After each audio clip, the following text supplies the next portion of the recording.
E nós vamos então ouvir o Newton com o tema Retorno da vida corporal à vida espiritual. Esse estudo está no Livro dos Espíritos, no capítulo 3, no livro 2. Vamos ouvir. Uma boa noite a todos. Boa noite. Que a paz do Mestre Jesus esteja conosco. E nesse capítulo do Livro dos Espíritos, nós vamos estudar um pouco mais sobre um dos pilares da nossa doutrina espírita, que é o pilar da imortalidade da alma.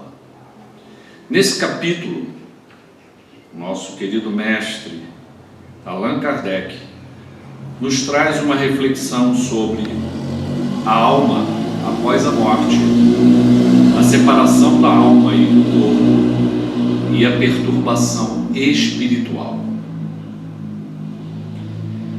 Vale ressaltar que Kardec, com o seu pensamento, com o seu raciocínio, com sua reflexão, um educador, um cientista, ele primava por uma análise reflexiva, profunda de tudo. Então, para penetrar profundamente na reflexão sobre a imortalidade da alma, a nossa estadia aqui, depois a nossa saída, a nossa permanência no mundo espiritual, depois o nosso retorno, ou seja, esse movimento de ir e vir, Kardec utiliza-se de uma reflexão educativa que nós vamos ver através das perguntas que ele vai realizando aos espíritos para esmiuçar, para esclarecer, para nos trazer com maior detalhes o que essa doutrina, como nos falou nosso irmão, nos reflete o Evangelho de Jesus. E a primeira pergunta desse capítulo 3 é: Kardec pergunta aos espíritos, em que se torna a alma no instante da morte? E os espíritos respondem: volta a ser espírito, isto é, retorna ao mundo dos espíritos que havia deixado momentaneamente. Aqui Kardec faz uma diferença entre alma e espírito, e ele explica isso em um outro momento, em que o espírito, quando permanece encarnado, podemos dar um nome, uma nomenclatura de alma, e quando ele se desliga, ele volta a essa condição de liberdade, de estar livre desta matéria, desse corpo, a sua condição de espírito livre, e que nos livros vocês vão ler um termo chamado errante, ou seja, que está livre, liberto, que pode vagar, ir a vários lugares, não está justamente dentro de um corpo físico como o nosso. E aqui Kardec vai direto ao ponto, ou seja, no momento em que se extingue a existência deste corpo físico, o que acontece? Essa alma, ele se desliga e vai para onde? Ela desaparece? Ela deixa de existir? Ela vai pertencer a alguma outra universalidade? O que acontece nesse momento final? E os espíritos esclarecem que nós voltamos justamente a ser espírito, que é a nossa condição. Nós estamos momentaneamente, transitoriamente, temporariamente encarnados, mas somos espíritos numa caminhada infinita. Nós somos espíritos imortais, como é um dos pilares da nossa querida doutrina espírita. E Kardec continua: após a morte, a alma conserva a sua individualidade?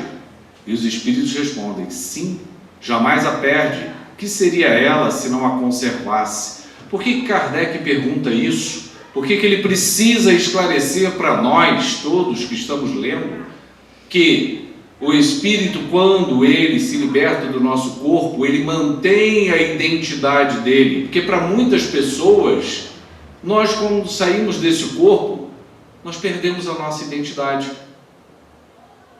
Nós voltamos para um todo, e ao voltarmos para um todo, para alguns nós poderíamos perder quem somos. Isso não é verdade. Quando Deus nos cria, e Deus cria constantemente, Ele nos cria únicos, com uma identidade. Eu serei sempre eu.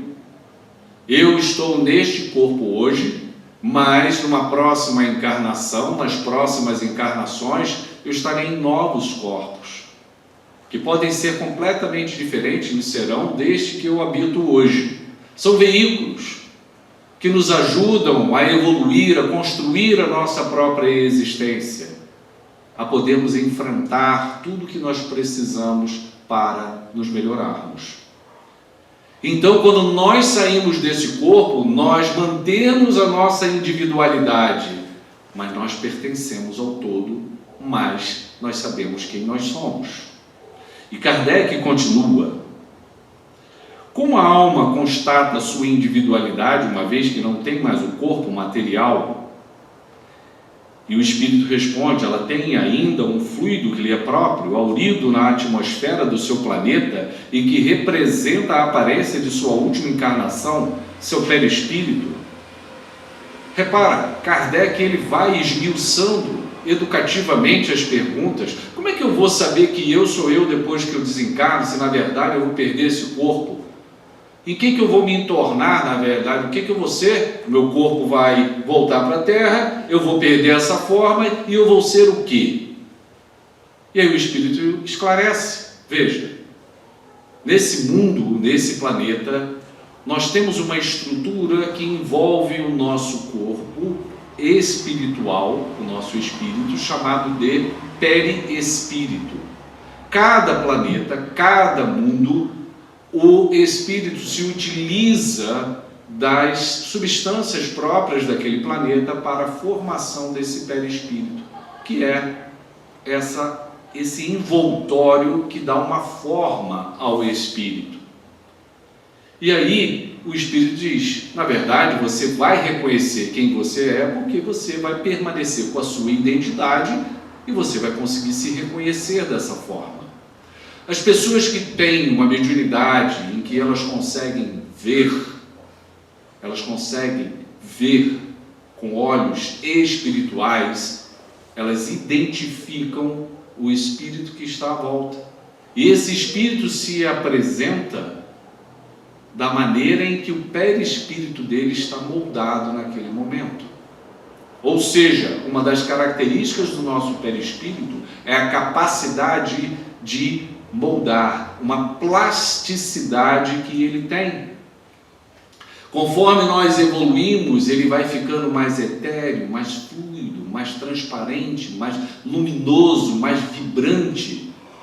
Conforme nós permanecemos com os pensamentos mais sombrios, mais egoístas, mais vaidosos, voltados para pensamentos violentos, agressivos, egoístas, adensamos esse perispírito de uma maneira que ele fica também denso, sombrio, pesado. Aliás, o perispírito, como qualquer matéria, ele também tem densidade, ele tem peso, ele tem massa, como numa física. Então, ele pode ser moldado, plasmado da forma que o espírito quiser. E aí você pode identificar quem é aquela pessoa, aquele espírito que não mais tem o corpo, mas tem esse envoltório chamado de perispírito. Esse nome, aliás, ele foi dado por Allan Kardec para justamente poder trazer uma noção pálida para nós do que representa isso. Porque o espírito está no meio, ele envolve o perispírito, e esse perispírito se junta aonde? Ao nosso corpo físico, a nossa matéria. Através de quê? Através de uma propriedade que o perispírito tem, que ele possui, chamado fluido vital, e que a homeopatia chama de energia vital. Quem já usou o medicamento homeopático, Samuel Hahnemann, o pai da medicina homeopática, ele estudou medicamentos que, através de um processo de dinamização, libera a energia da substância, e essa substância atravessa o corpo físico e atinge o perispírito, levando a um equilíbrio e uma harmonização das estruturas perispirituais. O perispírito ele possui átomos, moléculas, elementos químicos diferentes do nosso corpo, mas eles os possuem.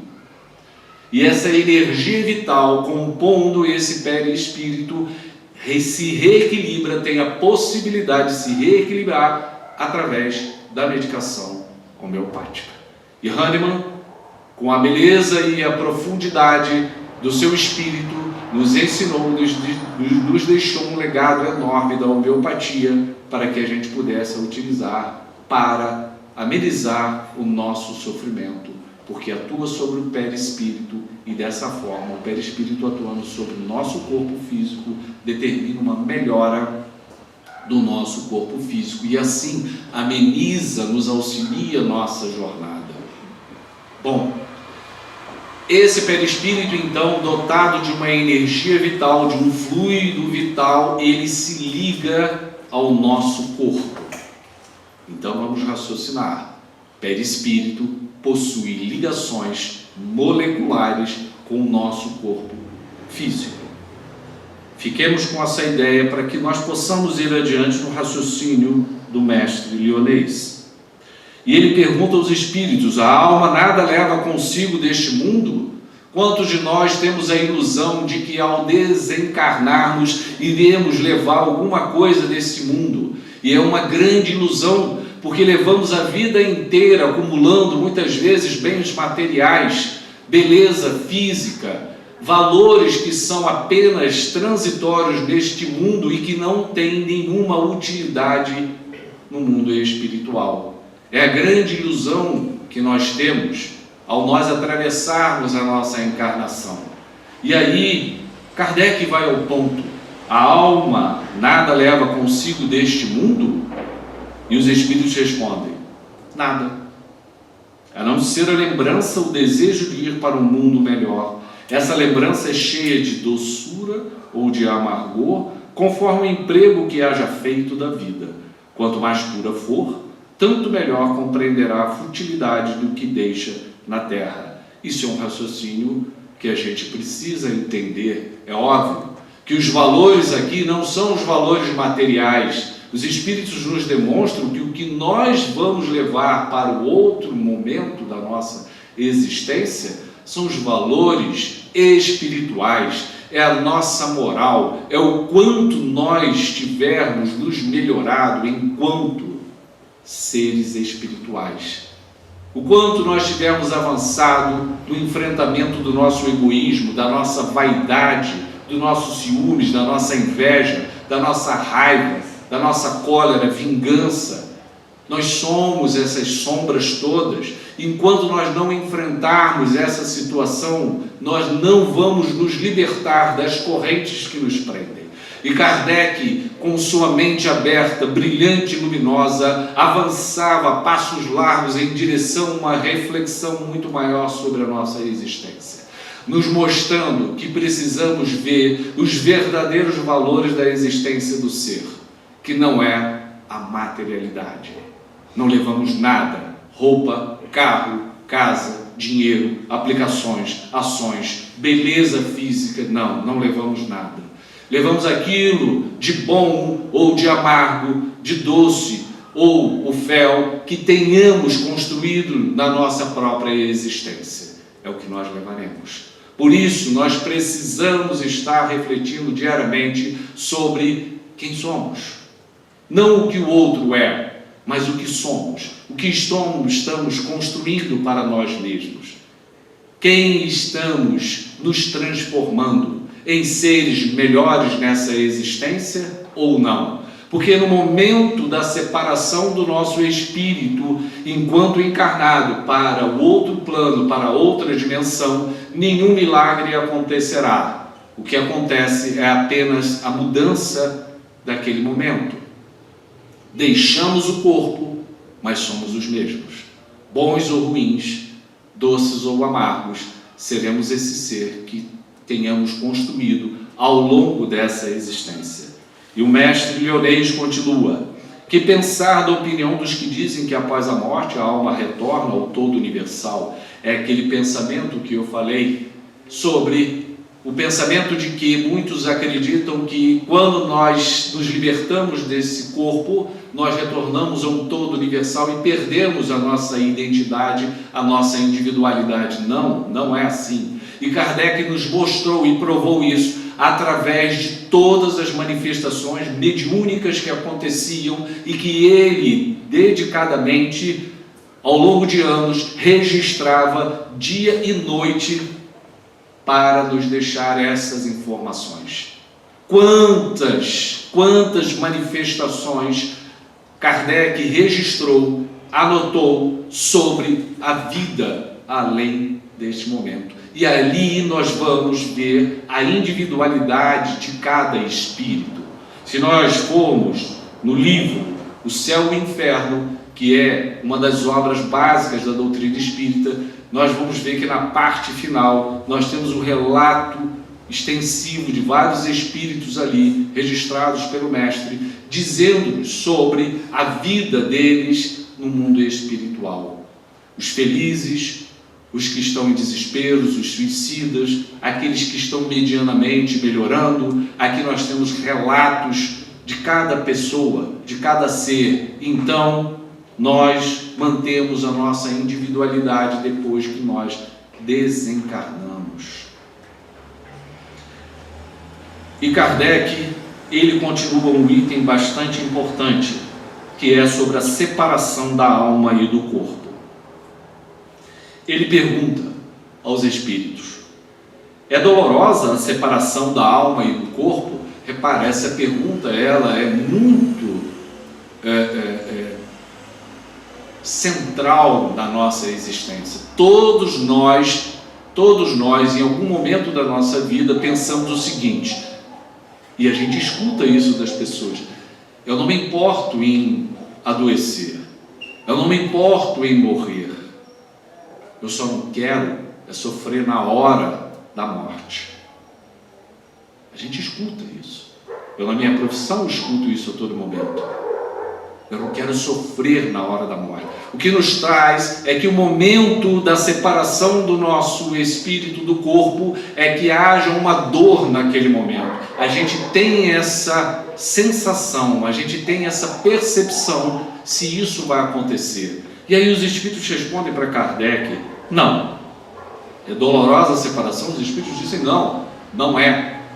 E aí eles continuam: o corpo quase sempre sofre mais durante a vida do que no momento da morte. A alma, nenhuma parte toma disso. Os sofrimentos que algumas vezes se experimentam no instante da morte são um gozo para o espírito que vê chegar ao termo no exílio. Na morte natural, a que resulta do esgotamento dos órgãos em consequência da idade, o homem deixa a vida sem perceber. É uma lâmpada que se apaga por falta de combustível. E eu vou numa outra pergunta para que a gente possa entender melhor isso. Como se opera a separação da alma e do corpo? Kardec pergunta: como é que isso acontece? Como é que o espírito se solta do corpo? Como é que isso acontece, afinal de contas? E os espíritos são bem sucintos, e aí eu vou complementar com o céu e o inferno. Eles dizem: rompidos os laços que a retinham, ela se desprende. São bem diretos. A gente cria, na verdade, dentro das nossas mentes, uma grande fantasia sobre esse momento. E os espíritos simplificam muito isso, dizendo: é dolorosa? Não.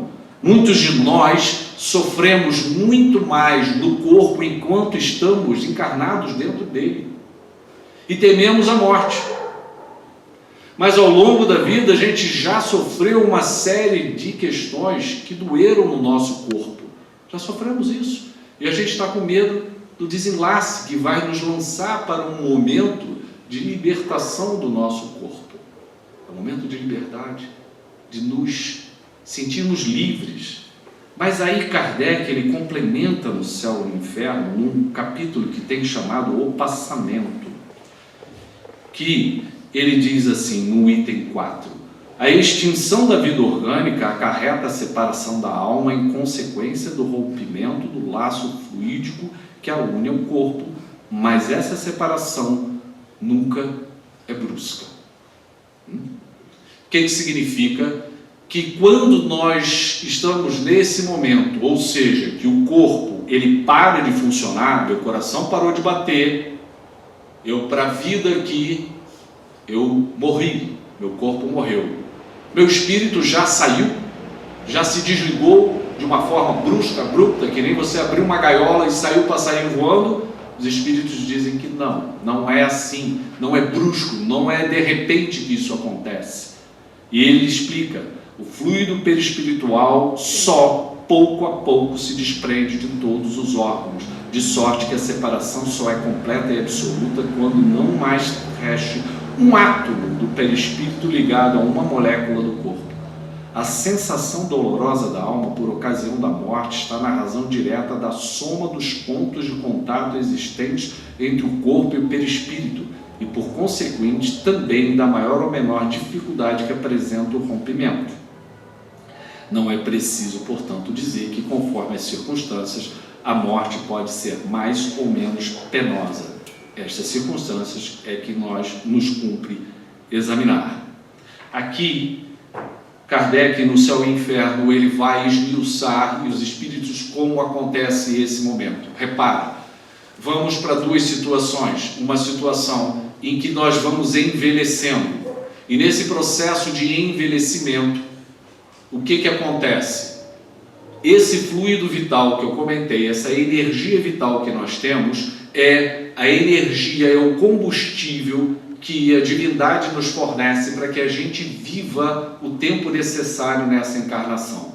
Então, se eu vim com uma programação de viver até os 90 anos de idade, a minha energia vital, esse fluido vital, ele é colocado dentro do meu ser nessa quantidade, para que se leve até os 90 anos. Então, conforme vai se aproximando, o fluido vital, ele lentamente vai se desgastando, vai sendo consumido, até o momento em que vai acontecer o quê? Desligamento.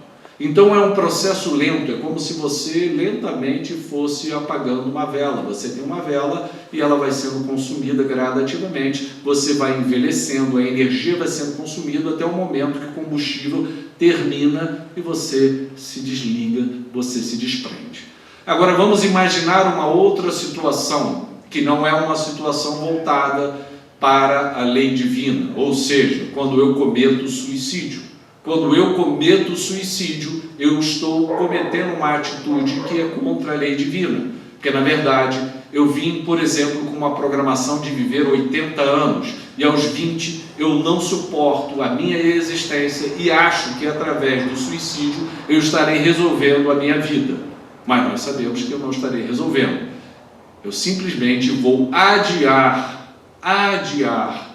todo o meu processo de reajuste, porque a vida continua, eu sou imortal. Quando eu desencarnar através do suicídio, vou perceber que eu não morri, eu continuo vivo, e aí tudo aquilo que eu precisava viver vai ter que ser reajustado novamente para que tudo entre num equilíbrio. E aí eu cometo suicídio aos 20, mas eu tinha que viver até os 80. Eu tenho uma energia vital ainda de 60 anos pela frente, agregada ao meu perispírito, e o meu perispírito agregado àquele corpo. O que a gente imagina em relação a isso? A gente imagina que aquela energia ainda fica fixa através desses pontos que foram comentados aqui no Céu e no Inferno. A sensação dolorosa da alma por ocasião da morte está na razão direta da soma dos pontos de contato existentes entre o corpo e o perispírito, e por conseguinte também da maior ou menor dificuldade que apresenta o rompimento. Se eu cometi um suicídio, o que acontece? Foi abrupto. O meu corpo parou de bater o coração, mas o meu perispírito permanece ligado ao meu corpo, porque a quantidade de fluido vital que tem ainda para ser consumido é muito alto. O combustível que eu tinha para viver até os 80 não foram consumidos. Daí vem que as sensações que vão acontecendo no meu corpo em decomposição e que se refletem sobre o perispírito e assim sobre o meu espírito serão dolorosas em quem comete o suicídio. Porque o fluido vital, ele é um transmissor também de todas essas sensações. É como se fosse um nervo, é como se fosse um sistema nervoso a carregar de um lado para o outro a sensibilidade do que acontece dentro do meu corpo. Se o meu corpo morreu, está em decomposição, eu ainda estou ligado a ele, eu ainda capto as sensações daquele corpo. Quando eu envelheço, a minha energia vital vai sumindo aos pouquinhos, quando eu desencarno, esses pontos que me ligam do perispírito ao corpo estão praticamente soltos. E aí, nenhuma energia vital tem mais, se desligou. Então as sensações que eu vou receber do meu corpo serão nenhumas. Então, aquele momento não mais será doloroso. O corpo vai decompor, vai ser consumido, mas eu não vou ter nenhuma sensação, porque a minha energia foi consumida. E aí a gente pode pensar, mas tem pessoas que desencarnam cedo, e essas pessoas que desencarnam cedo, muitas não cometeram suicídio. Tem pessoas que desencarnam na infância, tem pessoas que desencarnam com 15 anos, com 18, com 17. E aí? E a energia vital foi programada até aquela idade. Isso foi uma programação, porque ela precisava viver aquele tempo. Sejam algumas horas, sejam alguns meses de vida, sejam alguns anos de vida, a energia é programada até aquele momento. É como se eu colocasse o combustível no meu carro para eu ir até um local. Eu sei que até o Rio de Janeiro eu preciso ter um tanque cheio para ir e voltar. Mas se eu for até o centro de Friburgo, eu preciso de uma quantidade menor de volume. Assim trabalha o nosso corpo com essa energia vital. É pelo volume, pelo tempo que eu tenho de existência. Por isso é tão importante que a gente possa valorizar a existência e dessa forma levar a atual vida que nós temos até o fim. Por mais que essa vida nos pareça difícil, complicada, árdua, dolorosa, trabalhosa, é a vida que nós temos para corrigirmos uma série de questões que estão pendentes na nossa vida. E eliminar a existência precocemente não vai resolver o problema, porque a gente efetivamente não morre. Como nos afirmam os espíritos, a gente se separa do corpo, mas nós continuamos. E se nós não seguirmos a programação que nós mesmos nos propomos antes, a gente vai ter que voltar e poder acertar e poder reajustar outra vez tudo aquilo que a gente deixou para trás. Não tem como nós deixarmos o dever de casa para trás. Não tem como. Essas coisas não são esquecidas. Ficam lá, nos esperando. A gente pode adiar, a gente pode empurrar aquilo, mas em algum momento terá que ser resolvido esses pontos na nossa vida e a encarnação vai ter que acontecer. E Kardec, os espíritos nos dizem que existem algumas situações sobre essa separação do corpo. Ele fala o seguinte: primeiro, se no momento em que se extingue a vida orgânica o desprendimento do perispírito fosse completo, a alma nada sentiria. Esse é o primeiro ponto. Desprendimento do perispírito, ou seja, a pessoa vai até o fim direitinho da vida, a energia vital ela extingue e eu me solto, eu não sinto nada. Uma segunda situação, se nesse momento a coesão de dois elementos estiver no auge da sua força, produz uma espécie de ruptura que reage dolorosamente sobre a alma. Eu cometi um suicídio, eu rompi bruscamente, aquela energia vital permanece e bruscamente aquilo me atinge. Por isso que os suicidas, eles relatam sobre as dores e sofrimentos que eles sentem ainda na vida espiritual, mesmo depois do corpo físico ter se decomposto totalmente. Terceiro, se a coesão for fraca, a separação torna-se fácil e opera sem abalo. E se após a cessação completa da vida orgânica existirem ainda numerosos pontos de contato entre o corpo e o perispírito, a alma poderá ressentir-se dos efeitos da decomposição, como a gente entende. E aí, daí resulta que o sofrimento que acompanha a morte está subordinado à força adesiva que une o corpo ao perispírito, que tudo que puder ajudar na diminuição dessa força e na rapidez do desprendimento torna a passagem menos penosa. E, finalmente, que se o desprendimento se operar sem dificuldade, a alma deixará de experimentar qualquer sentimento desagradável. A gente sabe muito bem disso e a gente tem essas sensações de que algumas pessoas têm muita dificuldade de se desprenderem no momento final. E a espiritualidade nos relata várias vezes isso. No livro Obreiros da Vida Eterna, nós vamos encontrar o irmão que ele tem uma dificuldade no momento do seu desprendimento. E a espiritualidade se aproxima e ela não faz o desligamento, os técnicos da desencarnação do mundo espiritual não fazem o desligamento de uma forma imediata. Eles interrompem e deixam para o dia seguinte para terminarem, apesar do corpo já ter morrido, mas o desligamento eles deixam para um segundo momento, tal o estado que o espírito se encontrava ainda ligado à própria matéria. Então, não existe um padrão no processo em que você separa a alma do corpo. Os espíritos mais evoluídos, eles caminham para o desligamento de si mesmos.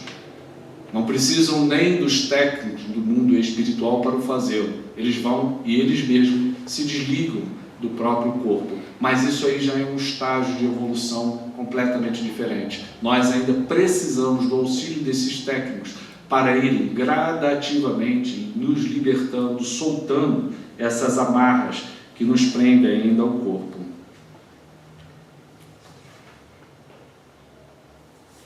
E Kardec ainda pergunta: a separação se dá instantaneamente por brusca transição?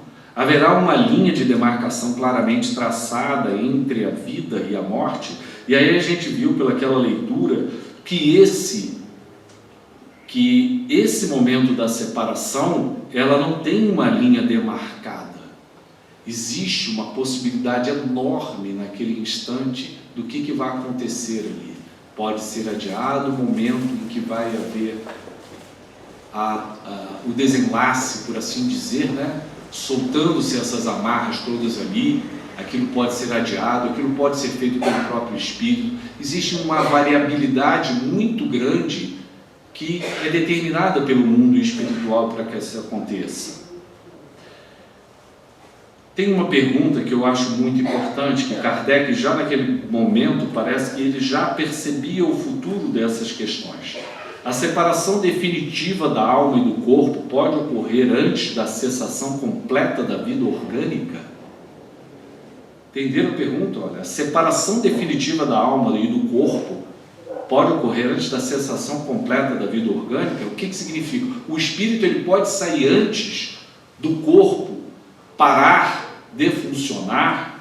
Isso pode acontecer, o corpo está ainda lá vivo, por assim dizer, mas no final, e o espírito se desligar? E os espíritos respondem: na agonia, a alma algumas vezes já deixou o corpo.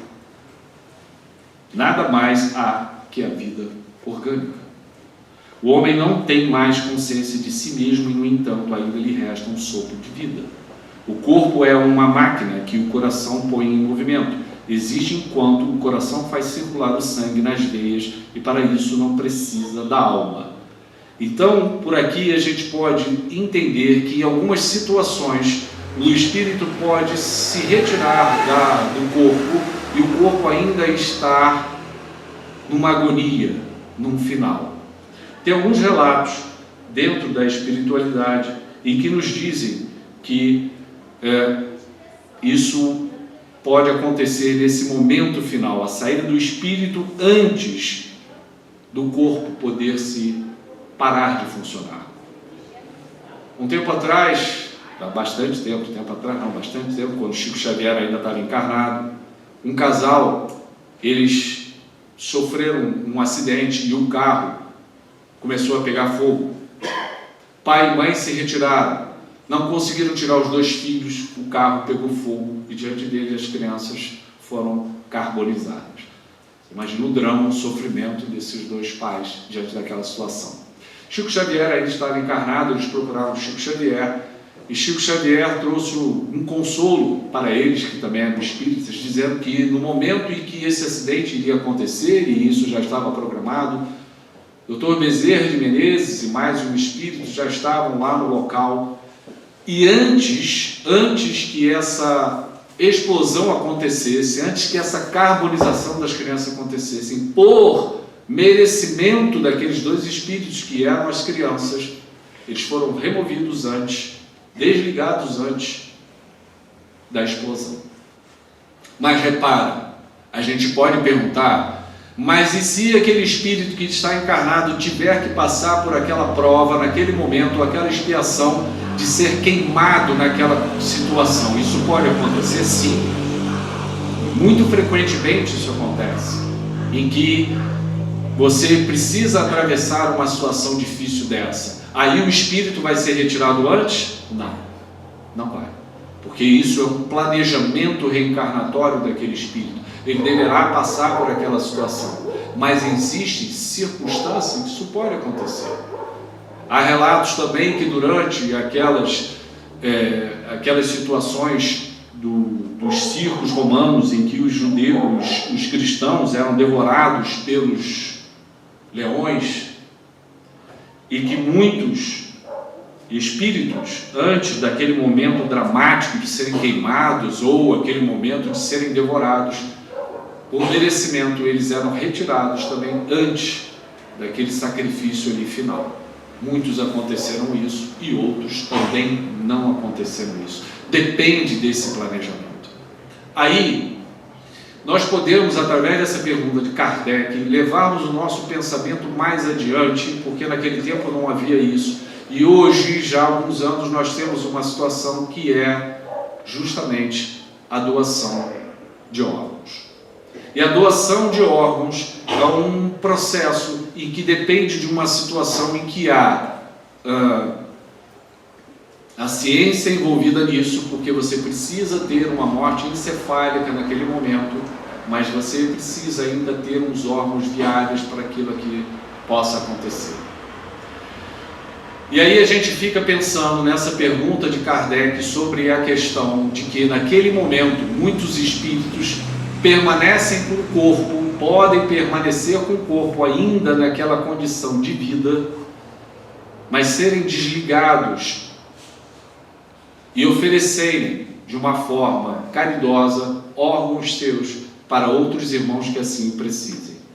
Então a gente pode fazer uma reflexão que muitos espíritos, ao doarem os seus órgãos numa atitude de amor, de fraternidade, podem amenizar situações assim. Existem relatos de espíritos que cometeram suicídio, em que deliberadamente deu um tiro na cabeça, e a gente sabe que aquela sensação, como nós vimos, que o fluido vital ele está muito intenso, e a sensação do tiro na cabeça ela fica voltando, indo e voltando, indo e voltando, indo e voltando, e o pensamento e o sangue entrando e saindo, e o espírito sentindo aquela sensação no perispírito, daquilo jorrando, a sensação é intensa. E num determinado momento, esse espírito que passava por essa situação, viu que o sangue que ele percebia jorrar do seu perispírito ali parou, estancou.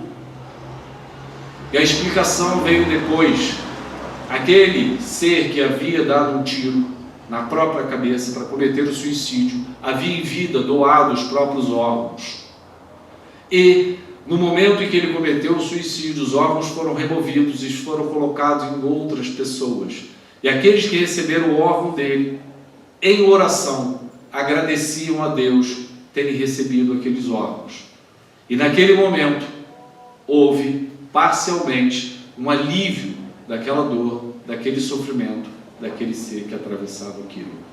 Não totalmente óbvio, porque a atitude que a pessoa cometeu infringia justamente a lei divina de preservação da própria existência, mas um atenuante daquela dor aconteceu, porque a oração e agradecimento daqueles que receberam o órgão foi espargida e chegou até aquele irmão em dor e em sofrimento. Por isso, a beleza da oração é muito grande. Desejar o bem ao próximo, desejar o melhor ao outro, espargir essa luminosidade que cada um tem dentro de si para a humanidade, é um dever nosso. Nos ajuda e ajuda todos que estão em torno de nós. Vivemos numa sociedade que cada vez mais vive o egoísmo, vive atitudes que são de inveja, de ciúmes, de separação, de isolamento. E a oração é uma forma de nós nos aproximarmos não só de Deus, mas nós espargirmos essa energia de amor, de solidariedade, de compreensão, de saúde que nós temos, que podemos doar em direção aos outros. E elas vão atingir tantos quantos nós desejemos, que elas vão atingir num campo magnético enorme, sem fim.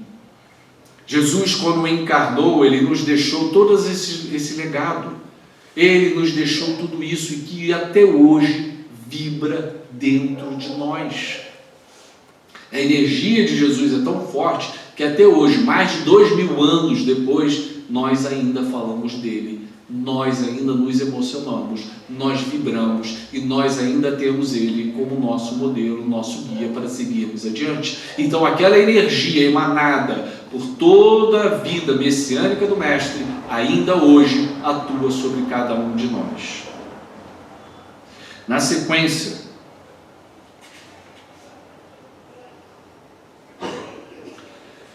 ele nos fala, além da separação, sobre a perturbação espiritual. Ele nos falou sobre a alma após a morte, ele nos falou sobre a separação, e agora ele nos fala sobre uma coisa nesse momento do retorno à vida espiritual, que é uma perturbação espiritual. E ele pergunta isso aos espíritos: deixando o corpo, a alma tem imediatamente consciência de si mesma? E os espíritos respondem: consciência imediata não é bem um termo, ela fica algum tempo em estado de perturbação. Então os espíritos utilizam um outro termo, e Kardec pergunta: todos os espíritos experimentam no mesmo grau e pelo mesmo tempo a perturbação que se segue à separação da alma e do corpo? Todo mundo é igual? Eu desencarno, vocês desencarnam, todo mundo desencarna, Chico Xavier desencarnou, Gandhi desencarnou, é tudo igual? A perturbação de todo mundo é igual? E os espíritos dizem: não, depende da elevação de cada um. Aquele que já purificado se reconhece quase imediatamente, porque se libertou da matéria durante a vida do corpo, ao passo que o homem carnal, aquele cuja consciência não é pura, guarda por muito mais tempo a impressão da matéria. Isso é uma coisa que é o que nós viemos aqui, é criar os valores, o objetivo real do nosso espírito, que é o crescimento espiritual em direção à nossa evangelização, no sentido de nos iluminarmos, nos tornarmos seres melhores e espirituais, voltados para o amor, aumentarmos a nossa amorosidade. Esse mundo nosso, ele está carente muito de amor. Nós estamos necessitados muito de amor, mas a gente precisa exercitar esse amor dentro de nós, e não existe outro jeito a não ser praticando bem. Se a gente ainda não vive esse amor como Cristo viveu conosco, a gente precisa exercitar. E o melhor exercício é o trabalho, é a prática do bem, é nos devotarmos ao auxílio ao outro, ao próximo, para que isso possa ir criando dentro de nós uma estrutura que seja realmente sólida e nos sustente adiante. E Kardec pergunta: o conhecimento do Espiritismo exerce alguma influência sobre a duração mais ou menos longa da perturbação? Influência muito grande, responde os Espíritos, visto que o Espírito já compreendia de antemão a sua situação, mas a prática do bem e a consciência pura exercem maior influência. E aí ele esclarece: no momento da morte tudo a princípio é confuso, a alma precisa de algum tempo para se reconhecer, acha-se aturdido, no estado de um homem que despertou de um sono. A duração da perturbação se segue é muito variável, pode ser de algumas horas, meses e até anos. Repara, o principal valor para que a gente possa estar menos perturbado quando a gente se desliga do nosso corpo é a nossa moral. Isso é o mais importante. Conhecimento de que existe uma vida além daqui, sim, tem valor muito, porque nos auxilia a uma compreensão da continuidade da vida e que ela não termina aqui. Porque se a gente ficar com a ideia de que tudo termina aqui, não existe mais nada além disso, quando a gente se desligar desse corpo, a gente vai ter mais dificuldade de compreender o que existe em torno de nós.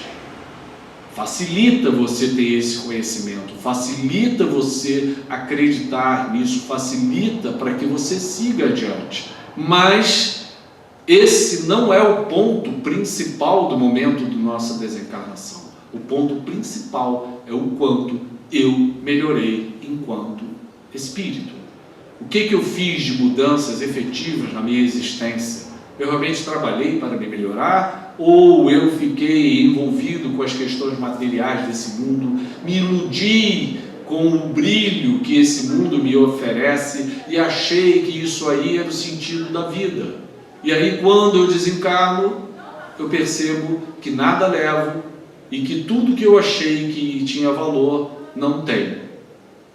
Realmente eu vou ficar muito confuso, realmente eu vou ficar muito perturbado, realmente eu vou ficar atordoado sem compreender essa mudança. Eu tinha tudo aqui materialmente falando e de repente não tenho mais, eu me torno igual a todos.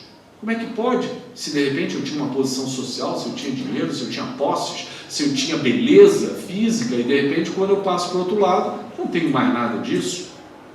Repara, eu fico aturdido, eu fico perturbado até eu entender o que realmente está acontecendo. Isso demora. Os espíritos nos dizem que isso pode demorar horas, dias, semanas, meses e anos.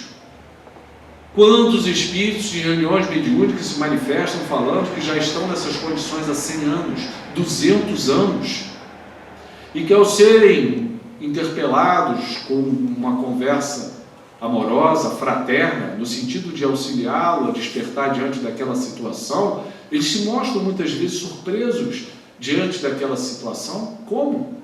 Já se passou 100 anos. Por quê? Envolvidos naquela mente, naquela visão, naquela atmosfera, cria-se muitas vezes um mundo à parte. O que são, na verdade, os mundos que estão aqui ao nosso lado, essa atmosfera que vive em torno de nós? O que é isso? É a nossa criação, para o bem ou para o mal. Criamos verdadeiros mundos em torno desse planeta. O umbral é uma criação nossa, de tudo que nós vibramos que não é bom. O pensamento cria, constrói, forma, faz isso. Como também nós podemos formar, construir coisas que sejam saudáveis, boas, brilhantes, luminosas, edificantes, como os espíritos superiores nos orientam. É isso que nós viemos fazer aqui. Nós não viemos aqui para aumentar a maldade, a violência, a crueldade, a vingança, o ódio, a inveja, os ciúmes, o egoísmo. Não, nós não viemos aqui para aumentar isso dentro de cada um de nós, nem estimular isso no próximo. Pelo contrário, nós estamos colocados aqui por uma vivência educativa no sentido de corrigirmos estes erros, para tornarmos este planeta, este mundo em que nós vivemos, num local melhor, um local amoroso, fraterno, solidário. Se ainda não é porque Deus não quer, é porque nós é que ainda não nos empenhamos o suficiente para que haja essa transformação. Nada nos impede, não existe nenhum empecilho, nenhum bloqueio, nenhuma barreira para isso. Só depende que a gente possa nos unir no sentido dessa transformação. Mas nós preferimos nos entregar às coisas mais fáceis, que nem sempre são as melhores. Nos parecem mais fáceis, mas nos deixamos levar pela preguiça, e a preguiça não é uma boa amiga da construção, porque ela não nos ajuda a formar nada, ela nos deixa parados, apáticos, sem energia. E hoje nós assistimos tantos seres humanos sem energia, cansados, jovens com 20 anos, 30 anos, cansados, desanimados, sem interesse, sem brilho, sem observar o mundo com o colorido que ele oferece, essa natureza maravilhosa que Deus nos deu, que brilha, que traz uma energia enorme e que a gente não consegue ver, ela está diante de nós. Nós precisamos agradecer e olhar isso tudo. Se chove, reclamamos. Se faz sol, reclamamos. Se venta, reclamamos. Se o tempo está diferente, a gente reclama. Afinal de contas, nós estamos sempre insatisfeitos com o que nos oferece a natureza. Cada tempo desse tem um sentido para a renovação, para a regeneração, para nos trazer um novo momento na nossa existência. Nós precisamos ver, ouvir, sentir, perceber, e daí podemos criar um novo mundo interior para nós. O mundo que existe aqui fora, ele é apenas um reflexo do que está dentro de cada um de nós. Esse mundo que nós temos hoje, ele é um reflexo do que nós somos. E não adianta dizer que eu não tenho nada com isso. Os outros é que têm. Não é verdade. Cada um de nós temos responsabilidade sobre esse mundo em que nós vivemos. Nós somos responsáveis por ele. Quanto melhor nós estivermos com nós mesmos, nós vamos ter um mundo externo melhor também, uma vibração melhor. Nós vamos ver em livros de André Luiz que existe um determinado local em que os espíritos que estão lá, eles permanecem naquele local e só não entram naquele local aqueles espíritos que não conseguem atravessar uma faixa vibratória de luz. É franqueado livremente aos espíritos atravessarem aquela região, mas eles não conseguem passar, só passam ali aqueles espíritos que já atingiram o grau de arrependimento. Se a crueldade, se a maldade, se o interesse nas coisas ruins ainda estiverem presentes, eles não conseguem atravessar aquela faixa vibratória de luz. Não existe nenhum impedimento naquele momento. Então, tudo se resume numa melhora íntima nossa para que a gente possa transformar o nosso mundo interior. E aí, a nossa saída desse mundo, a nossa separação e o nosso retorno, porque não nos iludamos, nós vamos retornar outras encarnações, porque nós ainda não terminamos a nossa existência de aprendizado. Pode ser nesse mundo, como pode ser em outros mundos, mas nós retornaremos para novos aprendizados, porque isso é infinito. Então, quanto mais nós fizermos por nós mesmos, nós estaremos fazendo por todos aqueles que estão à nossa volta. E aí, essa grande sequência de desenlace e retorno ao corpo, e desenlace de retorno ao corpo, ou seja, a pluralidade das nossas existências, se tornarão cada vez mais leves, mais tranquilas, e cada momento desse se tornará um momento mais leve de ser vivido e não tão dramático como nós vivemos. A gente precisa entender que nós somos responsáveis por nós mesmos. Não existe ninguém que vai assumir a responsabilidade pela nossa mudança íntima. Meus irmãos, que o Mestre Jesus possa nos trazer luz, entendimento e compreensão, que nós possamos sempre refletir sobre tudo que Ele nos deixou, o legado do Mestre, que foi imenso e que ainda vibra em nossos corações para as nossas próprias melhorias. Muita paz.